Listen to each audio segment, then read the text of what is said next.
அதிர்ஷ்டவசமாக இவன் அந்த கடப்பாறையில் விழவில்லை, துரதிருஷ்டவசமாக அவன் வைக்கோலிலும் விழாமல் தரையில விழுந்து செத்து போட்டான் அப்படின்னு. இந்த ஆளு இது எழுதினவன் பிற்காலத்துல பெரிய எழுத்தாளர் ஆயிட்டாராம், பெரிய இதாகி. அப்படி வந்து சுபாவம் வந்து சின்ன வயசுலயே தெரியும் யாரா இருக்கு என்ன அப்படின்னு சொல்லி. நமக்கெல்லாம் அது இந்த நம்ம ஆசிரியர்களுக்கே சில சுபாவங்கள் உண்டு. அது உங்களுக்கெல்லாம் தெரிஞ்ச விஷயமா இருக்கும். ஒவ்வொரு அவங்க துறை சம்பந்தப்பட்ட இதா இருக்கும். அதாவது ஒரு ஒரு 3 பேராசிரியர்கள் ஒரு ஊருக்கு போனாங்க. ஒரு பெரிய பல்கலைக்கழகத்தில் இது மாதிரி பேசுறதுக்கு 3 துறை பேராசிரியர்கள் போனாங்க. ஒரு உடற்பயிற்சி ஆசிரியர், ஒரு பிசிக்ஸ் பேராசிரியர், ஒரு கணக்கு வாத்தியார், 3 பேரும் போனாங்க. கணித பேராசிரியர் இது மாதிரி ஒரு விழாவில் பேசி முடிச்சதும் கொண்டு போய் கெஸ்ட் ஹவுஸ்ல 3 பேரையும் தங்க வச்சாங்க. நாளைக்கு மறுநாள் அவங்க ஊருக்கு போகணும். இது மாதிரி விழாவில் கலந்துக்கிட்டு முடிஞ்சதும் கணித பேராசிரியருக்கு ஒரு ரூம், அந்த இவருக்கு அந்த பிசிக்ஸ் பேராசிரியருக்கு ஒரு ரூம், உடற்பயிற்சி ஆசிரியருக்கு ஒரு ரூம் போட்டு கொடுத்தாச்சு. இது மேல்நாட்டில் நடந்தது. அதனால என்னன்னா அவங்களுக்கு அந்த ஆகாரம்லாம் டப்பாவிலேயே வச்சிருக்கிறாங்க. அந்த டப்பாவில் டின்னு ஃபுட்டுங்கிறாங்கல்ல, அது மாதிரி டின்னில் அடைச்சி அவங்க ரூமில் வேண்டிய ஆகாரம்லாம் வச்சு கொடுத்துட்டாங்க. கொடுத்து கொண்டு போய் விட்டு வந்துட்டாங்க. அந்த வந்துட்டு மறுநாள் காலையில் எழுந்திருச்சார் இந்த ஆர்கனைசர். அப்போதான் அவருக்கு அப்படியே பதறி போயிட்டார். ராத்திரி அந்த 3 பேராசிரியர்களுக்கும் 3 டப்பாவில் உணவு கொடுத்தோம், ஆகாரம்.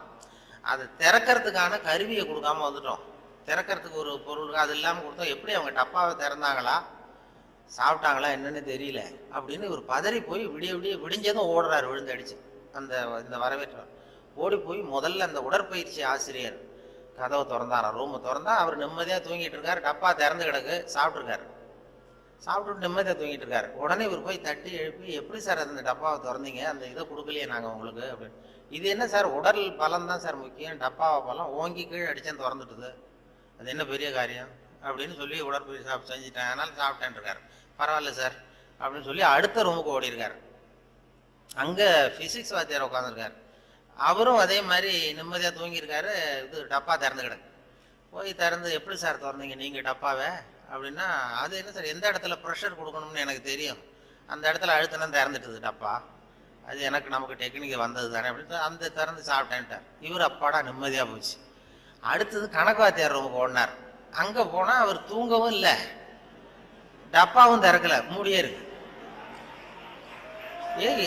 என்ன பண்ணுறீங்க அப்படின்னு சொல்லி அந்த கணக்கு ஏதோ ஒரு எழுதிட்டு இருக்காரு பேப்பரில். கணக்கு வாத்தியார், என்ன சார் பண்ணிட்டு இருக்கீங்க அப்படின்னு கேட்டிருக்காரு. ஒன்றும் இல்லை, அஸ்யூம் தி டப்பா இஸ் ஓப்பன் அப்படின்னு சொல்லி மேற்கொண்டு கணக்கு போட்டுக்கிட்டு இருக்காரு சார் அப்படின்னாராம். இது ஒவ்வொருத்தருக்கும் ஒரு சுபாவங்கிறது அது இயல்பாக அமையிறது. ஆசிரியர்களுக்கு வந்து எல்லாருக்குமே வந்து அப்படி அமையிறது. என்னோட படித்தவர்கள் இன்னைக்கு பல பேர், ஒருத்தன் தான் ஒரு சின்ன வயசுல ஒரு பையன் ஜானகிராமன் ஒருத்தன் பக்கத்தில் என்ன பென்சிலாலேயே குத்திக்கிட்டு இருப்பான். இன்னைக்கு அவன் கும்பகோணத்தில் இன்னைக்கு பெரிய டாக்டர், எல்லாருக்கும் ஊசி போட்டுக்கிறான். அப்படி சின்ன வயசுலேயே சுபாவம், அங்கே யார் யார் எப்படி வருவாங்க அப்படின்னு தெரியும். அந்த அவங்களுடைய அந்த படிக்கும் பொழுதே அந்த இது தெரியும். என்னோட படித்தவர்கள் நிறைய பேர் அது மாதிரி ஒவ்வொரு துறையில் வந்திருக்கிறாங்க. சில பேர் வந்து இந்த நான் சொன்னது மாதிரி மேல்நாட்டில் ஒரு பெரிய பிரபலமான வக்கீல். அந்த வக்கீல் வந்து சின்ன வயசு, அவர்கிட்ட வாதாடுறதுக்கு எல்லாரும் பயப்படுவாங்களாம். அந்த வக்கீல் சின்ன வயசுல எப்படி இருந்தான் அப்படின்னு சொல்லி அவங்க அம்மா சொல்லியிருக்கிறாங்க ஒரு பேட்டியில. அவங்க இந்த பையன் இவன் சின்ன வயசுலயே வருங்காலத்தில் பெரிய வக்கீல் ஆகிடுவான்னு எனக்கு தெரியும் அப்படின்னு சொல்லியிருக்கிறாங்க. என்ன பண்ணான்னா, அப்பா வந்து பேப்பர் படிச்சுட்டு உட்காந்துருக்காரு, அம்மா சமயக்கட்டில் இருக்கிறாங்க. இவன் பையன் அவன் ரூம்ல ஏதோ பண்ணிட்டு இருக்கான். ஒரு பூனை வீல்னு கத்திட்டு இருக்கு. அம்மா கதறிக்கிட்டு இருக்க ஒரு பூனை. உடனே அம்மாவுக்கு புரிஞ்சு போச்சு, டேய் அந்த பூனை வாழை பிடிச்சி இழுக்காதரா அப்படின்னு கத்திருக்கு அந்த அம்மா. பூனை வாழை பிடிச்சி இழுக்காதரன்னு. ஆமாம், இங்கேயும் சில பேர் சில பூனைகள் இருக்கு, அது வாழை யாரும் பிடிச்சி இழுத்துறாதீங்க.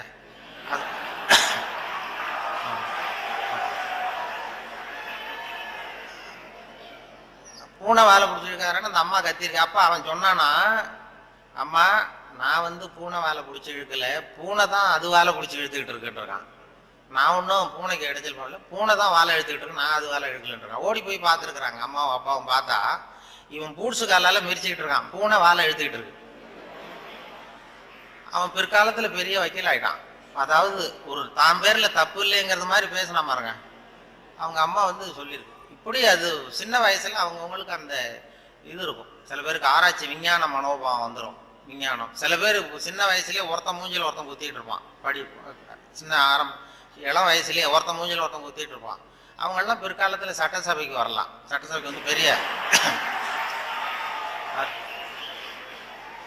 அவங்க சுபாவத்துக்கு தகுந்த மாதிரி ஒரு துறையை தேர்ந்தெடுக்கணும். அதனால இதுல எல்லாம் பொறியியல் மாணவர்கள் தான் இருக்கிறாங்களா, எல்லாரும் கலந்து இருக்கிறாங்களான்னு தெரியல. ஏன்னா நீங்க எல்லாம் ரொம்ப கொடுத்து வச்சவர்கள். இந்த பள்ளிக்கூடத்துல இப்படிப்பட்ட ஒரு பெரிய நிறுவனத்துல படிச்சவங்க எல்லாம் இன்னைக்கு பெரிய பெரிய அளவுல இருக்கிறாங்க. அதனுடைய ஒரு விழா கொண்டாடுதுன்னா அதெல்லாம் ரொம்ப மரியாதை மதிப்பா உள்ளது. என்னை பத்தி அறிமுகப்படுத்தின ஒரு ஏதோ நான் பெருசா என்னை பத்தி ரொம்ப பெருமையா சொன்னார். அவர் அவ்வளவு பெருமையா சொன்னதுக்கு காரணம் என்னன்னா அவ்வளவு நானே எழுதி கொடுத்தது. வேற அது ஏன்னா வந்ததுமே ஒரு பேப்பரை கொடுத்து, அந்த கெஸ்ட் ஹவுஸ் போகும்பொழுது ஒரு 2 பேப்பரை கொடுத்து உன்னை பற்றி எழுதிட்டு வான்னு சொல்லி கொடுத்து அனுப்புனாரு. உடனே எழுதிட்டு வந்து கொடுத்தேன். அப்படியே படித்தார். அது இவ்வளவு தூரம் விடாமல் சொல்லுவார்னு தெரிஞ்சுருந்தா இன்னும் கூட எழுதி கொடுத்துருக்கலாம் கொஞ்சம். அது என்ன அதில் வேற இவரை பற்றி அறிமுகப்படுத்துறதுக்கு இது அவசியம் இல்லை, எல்லாருக்கும் தெரியும், இருந்தாலும் சொல்கிறேன் அப்படின்னு சொல்லி அவர் அதை படிக்கிறது. இது ஒரு ஒரு கூப்பிடும்பொழுது ஒரு இதில் அதே போல் உட்காந்து பேசுறியா நின்றுட்டு பேசுறியான்னு வேற கேட்டாங்க. அது எப்படி நீங்கள் ஏற்பாடு பண்ணியிருக்கிறீங்களோ அப்படி பேச சொல்கிறேன் சார், இதில் என்ன அப்படின்னு 2 இருந்தது. உட்காந்து பேசு. ஏன்னா இந்த பேச்சாளர்கள் கடவுளுக்கு தான் 3 கோலங்கள் சொல்லுவாங்க. நின்ற கோலம், அமர்ந்த கோலம், கிடந்த கோலம் அப்படின்னு இந்த ஆன்மீகத்தில் சொல்லுவாங்க. நின்ற கோலத்தில் அருள் பண்றவர் யாரு? திருப்பதி வெங்கடாஜலபதி அப்படி வைங்களேன். அமர்ந்த கோலம்னு பார்த்தா ஐயப்ப சாமி அமர்ந்த கோலம். இதை தவிர கிடந்த கோலத்துல அருள் பண்ற சாமி இருக்கு. அது என்னன்னா ஸ்ரீரங்கம் பள்ளிகொண்ட பெருமாள். அது வந்து படுத்திருக்கும். இப்படி 3 கோலத்துல ஆண்டவன் கோலங்கள் உண்டு. அது எதுக்கு சொல்றேன்னா அதே மாதிரி நம்ம ஊர்ல பேச்சாளர்களுக்கும் 3 கோலங்கள் உண்டு. அது நின்ற கோலத்துல பேசுகிறவர்கள் அரசியல்வாதிகள். அவங்களுக்கு நின்னாதான் பேச்சு வரும், உட்காந்து பேச. அமர்ந்த கோலத்தில் பேசுறவங்க ஆன்மீகவாதிகள். இப்போ நடமாடும் பல்கலைக்கழகம் நாவலர் நெடுஞ்செழியன் இருந்தார் இல்லையா, இங்கே படித்தவர். அவர் வந்து ரேடியோவுக்கு பேச வந்தார். அமைச்சராக இருக்கும்பொழுது திருக்குறளுக்கு உரை எழுதினார். அப்போ நான் கூப்பிட்டு ரேடியோவில் அவரை பேட்டி எடுத்து பதிவு பண்ண வேண்டிய பொறுப்பு எனக்கு. அவரை கூப்பிட்டுட்டு வந்து அறையில் உட்கார வச்சு பேசிகிட்டு இருக்கோம். அது மாதிரி பதிவு பண்ணுறதுக்கு போகிறேன். அப்படி போய் உட்கார வச்சா வானொலி நிலையத்தில் இப்படி தான் ஏற்பாடு பண்ணி வச்சுருக்கோம். உட்காந்து பேசுனா தம்பி இங்கே வா, நான் வந்து எனக்கு உட்காந்தா பேச்சு வராது, நின்றுட்டே பேசிடுறேன், இந்த மைக்கை கொஞ்சம் தூக்கி வசதி வையினார். அப்புறம் அவர் உயரத்துக்கு மைக்கை தூக்கி வச்சு அப்புறம் பதிவு பண்ணேன். இது அவங்களுக்கு பழக்கத்தில் மேடையில் நடமாடும் பல்கலைக்கழகம் எதை வேணாலும் பேசுவார். உட்காந்தா கொஞ்சம் தயக்கம் வந்தது. அது அரசியல் அப்படி. அது ஆன்மீகவாதிகள். இப்போ அது கிருபானந்த வாரியாரெல்லாம் கூப்பிடுறோம் வானொலி நிலையத்துக்கு, அவரை உட்கார வச்சு தான் பதிவு பண்ணுவோம். அவர் வந்து நின்றுட்டே பேசுங்க சார்ன்னு சொல்ல முடியாது. அதனால நின்ற கோலம் பேசுறவங்க அரசியல்வாதிகள், அமர்ந்த கோலத்தில் பேசுகிற பேச்சாளர்கள் ஆன்மீகவாதிகள். இதே மாதிரி கிடந்த கோலத்தில் பேசுறவங்களும் உண்டு நம்ம ஊர்ல. இந்த சாராய கடை வாசல்ல பாத்தீங்கன்னா அவங்கெல்லாம் கிடந்த கோல பேச்சாளர்கள்.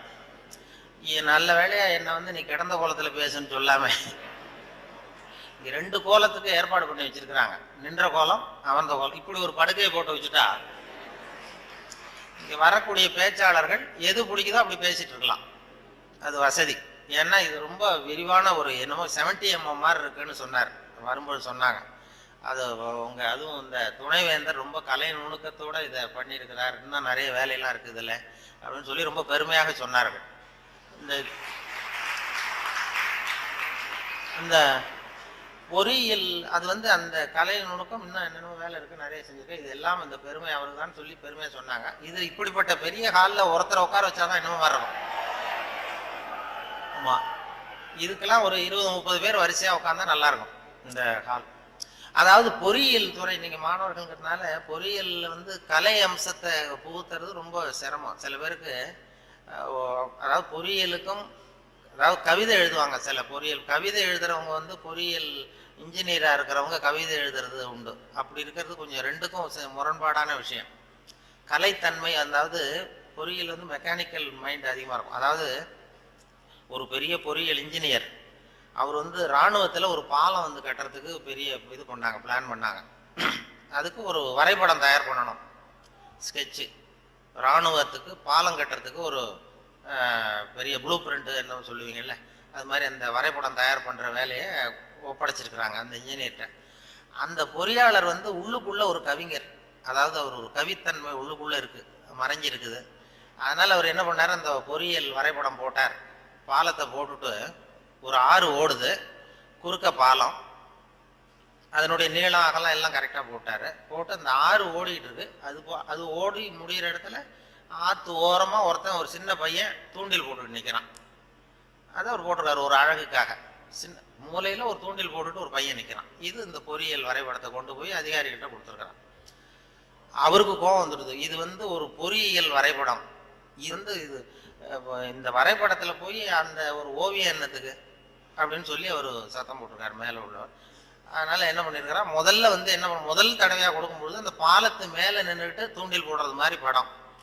இந்த பாலத்தில் எதுக்கு அவன் நிற்கிறான்னு சொல்லி சண்டை போட்டிருக்காரு. உடனே அவர் சரி சார் நான் இதை மாற்றிடுறேன்னு சொல்லி இவர் மாற்றி 2வது தடவை படம் போடும்போது பாலத்தில் நிற்கக்கூடாது, பாலத்தில் இடைஞ்சல் இருக்கக்கூடாது, அவ்வளோதானே. பாலத்தை சரியாக போட்டு மூலையில் கொண்டு போய் தூண்டில் போட்டு நிற்கிறான்.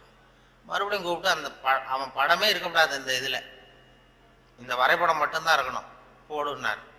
உடனே இவன் வந்து பாலம் போட்டான். ஆறு பாலம் சரியாக போட்டுட்டு இந்த மூலையில் பார்த்தா அவன் நிற்கிற இடத்துல அவன் இல்லை. அந்த இடத்துல சின்ன ஒரு கல்லறை, இந்த சிறுவன் இங்கே புதைக்கப்பட்டிருக்கிறான் அப்படின்னு எழுத்தான்.